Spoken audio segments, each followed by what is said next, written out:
Hi guys, it's Mark Dickey, Mr. Sci-Fi, and it's a few days after our Space Command premiere. It was a great success. I'm now talking to agents at William Morris Endeavor and other places, and big things are happening, much to announce in the near future.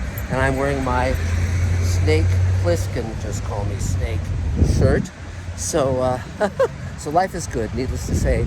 So over the weekend, Elaine and I, oh, by the way, we also shot at our Space Command studios with Ethan McDowell and some of our Space Command investors in attendance on the alien ship. It was really fun, really great. Then we took them all to lunch and let them ask questions and hobnob with Ethan McDowell and Brian McClure. It was really a good time. So that said, then after that, Elaine and I went and saw Nope, and Jordan Peele's new horror comedy thing. And I just wanted to give my little 2 cents about it. The thing I like about Jordan Peele's work, starting with Get Out and then Us and now finally this third film, is that he's trying to say something meaningful. He's trying to explore issues of race within the horror genre. He's taking science fiction tropes and doing something original with them, and I very much appreciate that. The actors are very, very good, and the settings are interesting and fresh. And in this case, he's even doing a riff on Hollywood, the history of Hollywood, and the Western as well. And in fact, I won't spoil the last shot, but let's just say the last shot is a riff on a very iconic shot from The Searchers, which in itself was a tribute to Harry Sr. So via John Wayne, etc. So, and John Ford. But so here we go. So Nope, here's what I liked about it. I liked the fact it was about a brother and sister. I liked the fact that it was about UFOs. It even got cryptozoology in there. I liked the fact that it was very diverse in terms of black leads and an Asian lead. And that was all great. The look of it was terrific. The mystery was fun. That stuff was all really, really good. The reason I'm not 100% on the movie is because I found the characters rather unengaging.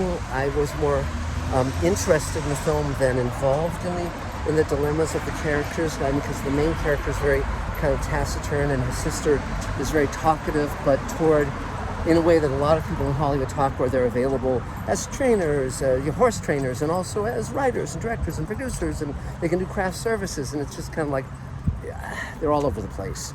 And it's about her finally getting focused. But what are they trying to do? They're just trying to get a photo of a flying saucer that will put them on the map and make them famous and make them a lot of money. So at the end of the day, what are they trying to accomplish? What are they trying to do? And what is the meaning of it? Plus, there's a callback to a terrible event that happened on a comedy show's set where a chimp goes berserk. And that's not much of a spoiler because it's the opening sequence, the opening shot of the movie. But I think, but again, it's dealing with this issue of wild animals are wild and they'll turn on you. And unless you treat them with respect and recognize the danger, you're in trouble. And it's a little wacky in a certain way because these are horse trainers. And so they're dealing with animals that are being tamed, that are being at least subjugated. And there's a dissonance to some of the movie. And, but that said, it's still worth seeing. It's still worth applauding, because he isn't just doing the same old. He's not just, trying to rip off other things that are better. He's coming up with things that are actually meaningful, actually have layers, and where you can fault certain things, and there's things there to fault. The basic, I guess my point is that where I finally got sick of M. Night Shyamalan, because he's M. Night Shyamalan, because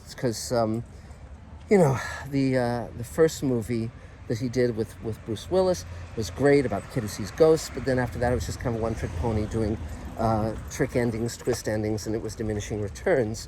And that now he's sort of had a resurgence in recent times, but with Jordan Peele, I don't get that sense of diminishing returns. I just feel that, as with the movie Us, it wasn't as fully realized. It was because sometimes there are mysteries that are deliberately mysteries. Like, for instance, in 2001, it's deliberately enigmatic, but that still doesn't. But it's in control of its own enigmas.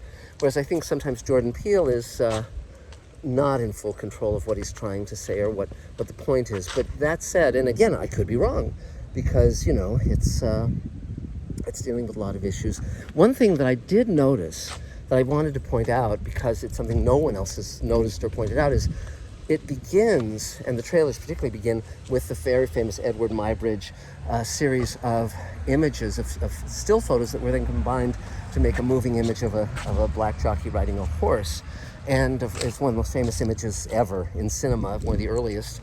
And at one point, our heroine has to resort to shooting still images in sequence of the enigma, the mystery behind everything. And so she's actually, whereas modern technology has failed, she returns to a technology very similar to what Muybridge was doing, because Muybridge was shooting still photos and combining them into sequential movement, and that's exactly what she's doing as well.